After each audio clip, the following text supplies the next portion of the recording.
राहुल, जब हम लोग इस बाजार को देखते हैं तो कई बार लगता है कि लेफ्ट आउट फीलिंग हो रही है, गाड़ी छूट गई है। फिर कई बार लगता है कि नहीं यार, ये तो पिछले 10-15 सालों में जब देखो तब यही फीलिंग इस तरह की मार्केट में आती है और आपको कोई ना कोई मिस होता है। लेकिन एक अगर आप थोड़ा संतुलित नज़रिया रखें तो जो जो दिख रहे हैं इंडाइसेस में तेज़ी, जो अच्छे इन्वेस्टेबल सेक्टर या स्टॉक्स हो सकते हैं, सब अपने हाइस पे खड़े हुए हैं। क्या ऐसे में ये अप्रोच ठीक रहेगा कि नहीं नहीं ये अभी यहाँ से तो जैसे सुदीप सर कह रहे हैं कि अभी तो आपको बहुत मौके मिलेंगे, तो बहुत पिक एंड चूज वाला मार्केट है, या आपको लगता है कि नहीं अभी तो ब्रॉड बेस रैली हुई कहाँ मार्केट में, ये तो अभी भी 20-21 के पी पे खड़ा हुआ, जब 26-27 पे पहुंचेगा तब हमको डरना चाहिए। अभी तो आप 10 साल का लॉन्ग टर्म एवरेज देखें तो उससे 10% सस्ता है मार्केट हमारा। क्या अप्रोच रखेंगे आप? नहीं तो देखिए नीरज जी, एक जब कंसोलिडेशन होता है ना, कि जैसे देखिए निफ्टी जब कोविड स्ट्राइक हुआ था 7,500 पे चला गया था, हम्म। और फिर ऑलमोस्ट 15-18 महीने में 7,500 का 18,500 हो गया था। आई थिंक पिछले 2-2.5 साल इसने ब्रॉड रेंज 16,700-800 से लेके 18,700-800 के बीच में 2 साल इसमें हेडलाइन इंडेक्स ने कंसोलिडेट किया। आपका पॉइंट बहुत वैलिड है कि स्टॉक्स काफी इधर उधर हो चुके हैं, पोर्टफोलियो टर्न्स भी काफी हद तक हो चुके हैं। लेकिन एक चीज होती है Neeraj ji, if it breaks out on either side, तो then I don't see it breaking out by a small margin. तो ऑब्वियसली अभी the lower end of the range looks very far away, लेकिन जस्ट फॉर एकेडमिक पर्पसेस एक assume करके चलते हैं कि next week Nifty एक न्यू हाई को टच कर लेता है। तो आई थिंक अगर वो आ जाए तो मुझे नहीं लगता कि वो वहां पे रुकेगा। Then I think you will end up seeing 20,000 on the Nifty before you know it, because you may get another 10% very quickly. तो एक बहुत फ्रस्ट्रेटिंग सा रेंज बन गया है मार्केट का। जैसे अंग्रेजी में वो जो गाना है ना, इट्स लाइक होटल कैलिफोर्निया, आप चेक इन कर रहे हैं लेकिन आपको चेकआउट नहीं मिल रहा। तो आई थिंक एक तरफ से जब मुझे यहाँ पे निवेशक को एंटर करने में दिक्कत हो रही है बोलने के लिए, but if you are already invested I don't think there is any reason to sell, right? ऐसी कोई डेटा पॉइंट अभी आज की डेट में इस शो पे जब हम चर्चा कर रहे हैं, ऐसा कोई डेटा पॉइंट हमारे लाइन ऑफ साइट में नहीं है जो मैं कहूंगा कि अगर आपका पैसा बन गया है तो आप बेच लीजिए, आप फिक्स डिपॉजिट्स में चले जाइए या कहीं और चले जाइए। क्योंकि जैसे हमने चर्चा की थी नीरज जी लास्ट टाइम भी, आई थिंक कुछ महीने पहले आपके शो पे, कि fix deposits were becoming an interesting asset class about 8-10 months और ईयर बैक, जब इंटरेस्ट रेट हाइक का साइकिल हो रहा था। अभी क्योंकि जैसे मैं आपको कह रहा था कि market has move to FY25 earnings, तो वो एक रेट कट का अजम्पशन लेके चल रहे हैं। और ये जो मैं रेट कट की बात कर रहा हूँ, ये एक रेट कट तो है नहीं, जब सिलसिला शुरू होगा तो काफी सारे रेट कट्स होंगे। तो जैसे मैंने अभी आपसे कहा था कि हमारी जो रशिया की जो ऑयल प्रोक्योरमेंट है वो काफी हाई है। हमारा जो मई का हमारी इकोनॉमिस्ट का जो मई का CPI का जो एस्टिमेट है वो 4.3% है नीरज जी। तो हमारा ये मानना है कि even if the GDP growth rate for this year FY24 6% पे आ जाता है और आपका इन्फ्लेशन 4% पे है, तो आपका क्रेडिट ग्रोथ फिर भी 12-13-14% के आसपास निकल सकता है, क्योंकि कॉर्पोरेट बैलेंस शीट्स जो हैं बहुत हेल्दी हैं। तो आई थिंक कैपेक्स साइकिल यहाँ पे रुकने नहीं वाला। एक और चीज नीरज जी, जो केकी मिस्त्री हमेशा बोलते रहते हैं, शायद आपके चैनल पे भी उन्होंने कहा होगा कि जैसे प्रधानमंत्री बोलते हैं कि हमारे देश में 65% जो लोग हैं वो 35 के उम्र के नीचे हैं, राइट? तो ये पूरे स्ट्राटा ने अभी तक घर ही नहीं खरीदा, right? Typically in India the average age of buying a home is between 37 and 39, right? And आप दूसरा घर टिपिकली खरीदते हैं 55-60 के आसपास। तो एक पूरा डिमांड है जो बैंकिंग सेक्टर में अभी तक आया भी नहीं है, एक पूरा डिमांड है जो कंजम्पशन सेक्टर में अभी तक आया नहीं है। और consumption doesn't necessarily mean staples, it could be in auto as well. So I think the way to look at it, Neeraj, is have a slightly longer view when you're looking at an index at 18,700 or 18,800. आप 6 महीने का view लेके नहीं चल सकते, right? Okay. अगर आप वो बड़ा व्यू ले लें तो मुझे लगता है कि you will still be in the money 2 years, 4 years, 5 years out down the line. There will be periods where your stocks may oscillate a little bit short term में, but मुझे आज भी लगता है कि अगर आप थोड़ा लंबा व्यू लेके चलें, you are going to head into a better liquidity situation. You are going to head into an interest rate bearing Rahul, situation. and the GDP growth seems to be okay. बहुत ही इंटरेस्टिंग डेटा मैं आपके सामने रखता हूँ, फिर मैं अपना devil advocate वाला रोल रखूंगा।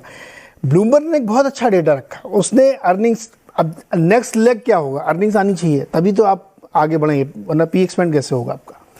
उन्होंने जो 4-5 डेटा रखे हैं, FY 2023 में हमने कितना 828 रुपये की EPS किया निफ्टी में, 23-24 में उनको लगता है कि 947 के आसपास होनी चाहिए, तो ये अपग्रेड हो रहा है।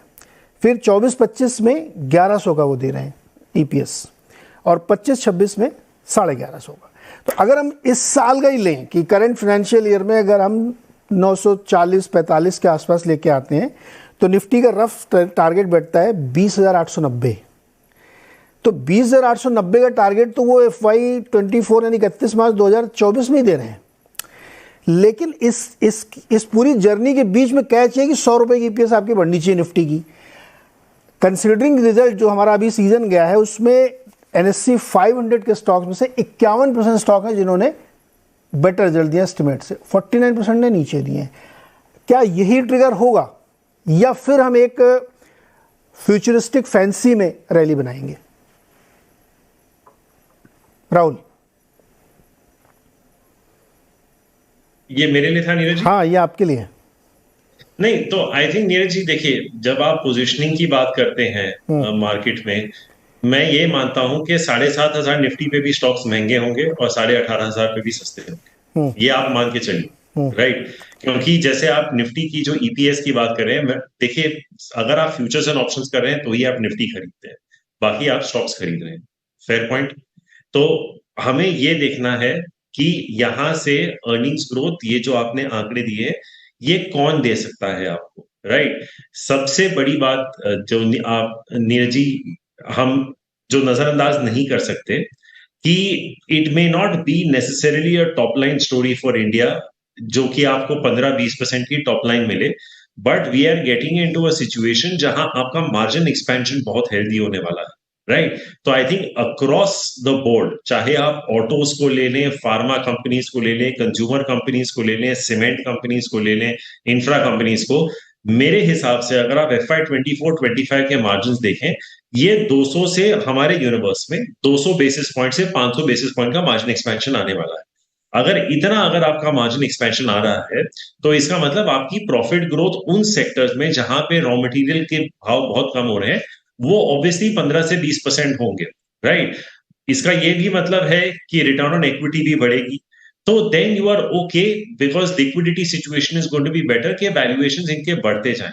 तो ये जो सेक्टर्स जो आपने अभी बताया है EPS का, इसका मैं अगर ब्रेक डाउन करूं तो इसमें मेन जो ग्रोथ आने वाली है नीरज जी, ये बैंक्स, ऑटो, FMCG, फार्मा और सीमेंट से ही आने वाली, राइट। मुझे नहीं लगता इसमें IT का कोई ज्यादा कंट्रीब्यूशन होने वाला है। रिलायंस का ऑब्वियसली हो सकता है, मुझे नहीं लगता जो कमोडिटी प्रोड्यूसर्स हैं उनका हो सकता है, क्योंकि उनके दाम घटने वाले, राइट। जो कंज्यूम कर रहे हैं उनको फायदा होने वाला है। तो I think we need to look at people who are consuming these commodities and who are going to have that EBITDA margin expansion। और ये जो कुछ 4-5 सेक्टर्स की मैंने अभी जिक्र किया, इनमें आप कोई भी स्टॉक उठा के देख लीजिए, आपका मेरे हिसाब से पैसा बनेगा ही बनेगा। मैं सेक्टर पे आता हूँ दोबारा, जब हम अप्रोच लेंगे ना तो सेक्टर पे आएंगे। लेकिन अनुराग, क्या आपने अपना मूड चेंज किया? अब आप भी बदल गए हैं और बाइंग साइड में आ गए, या अभी भी आपको लगता है कि नहीं, थोड़ा सोच समझ के दूर रहना चाहिए? नीरज, हमने 50% कैश रखा हुआ है, और मैं उसके रीजन चर्चा कर सकता हूँ। और बहुत अपॉर्चुनिस्टिकली नीरज, अब जैसे ये तो कोई भी देखिए फोर्स ही नहीं कर सकता कि 7 स्टॉक्स चल पड़ेंगे, लेकिन हाँ, इन 7 में से 1-2 जरूर थे जो हमारे वैल्यू फ्रेमवर्क में फिट होते हैं नीरज। आप सब समझ सकते हैं, बट अब वो चल भी चुके हैं, लेकिन और भी चल सकते हैं। तो आई थिंक वो वैल्यू ड्रिवन स्टॉक्स पे हम नजर रखते हैं, opportunistically we try and get there, but otherwise 50% cash है नीरज जी। देखिए नजरिया क्यों नहीं बदला है नीरज? अब देखिए मार्केट्स न्यू हाईज तो देखिए बनाएंगे, बट एक इंडिया के न्यू हाई बड़ा सेक्युलर न्यू हाई है, राइट। तकरीबन हर सेक्टर अपने हाई पर बैठा हुआ है, वर्सेस यूएस विच इज जिसमें सिर्फ एक सेलेक्ट स्टॉक्स को छोड़ के बाकी सब एक्चुअली काफी अच्छे वैल्यूएशंस पर हैं। अगर यहाँ पर देखें, हम सेक्टोरल बात करेंगे तब हम चर्चा करेंगे इस बारे में, बट अगर बिग पिक्चर देखें नीरज, तो मार्केट्स न्यू हाईज बनाएंगे, but I think what we to look for is कि क्या ये नए फेज का शुरुआत है या फिर it is just a consolidation which is likely to continue. I think अगर ये हम न्यू हाइज देखें तो 2000 में भी न्यू हाइज बने थे, 2008 में न्यू हाइज बने थे। अब उसके बाद कंसोलिडेशन कितने समय तक चला? आफ्टर 2000 वो सिर्फ 2 साल चला और उसके बाद 2002 ऑनवर्ड्स क्योंकि रेट कट्स फिर से शुरू हो गए थे तो वापस से मार्केट चल पड़ा। फिर रेट्स बढ़ाए भी फेड ने, लेकिन तब तक फाइनेंशियल्स काफी आगे निकल चुके थे और there were other policies which were supporting. But 2008 के बाद में एटलीस्ट यूएस मार्केट में देखे तो वो 2011-12 तक तकरीबन 4 साल का कंसोलिडेशन चला। तो आई थिंक हमें और राहुल ने बात की नर्वसनेस की, मार्केट क्यों नर्वस है और फ्रस्ट्रेटिंगली एक रेंज में है Neeraj, because there is no next trigger to run. और आपने अर्निंग्स ग्रोथ की बात करी, बट ये अर्निंग्स ग्रोथ आएंगी कहां से? In a slowing global economy. Indian economy पे आते हैं, लेकिन अगर in a slowing global economy ये next leg of growth earnings का आएगा कहां से? S&P अर्निंग्स का रेंज ऑफ एस्टिमेट्स वही 220, 200, 180 बेस्ड ऑन आप कौन से इन्वेस्टमेंट बैंक को फॉलो करते हैं, तो इस रेंज में आ रहे हैं नीरज। और एक्चुअली कहां होगा पता नहीं। तो but I think this is important to look specially for a macro investor like us Neeraj, that is there a macro tailwind that अब सब खतरे हट गए and ultimately we are on a long run of a bull market for the next 10 years। अगर वो नहीं दिख रहा तो तब तक हम फुली इन्वेस्टेड नीरज नहीं होंगे।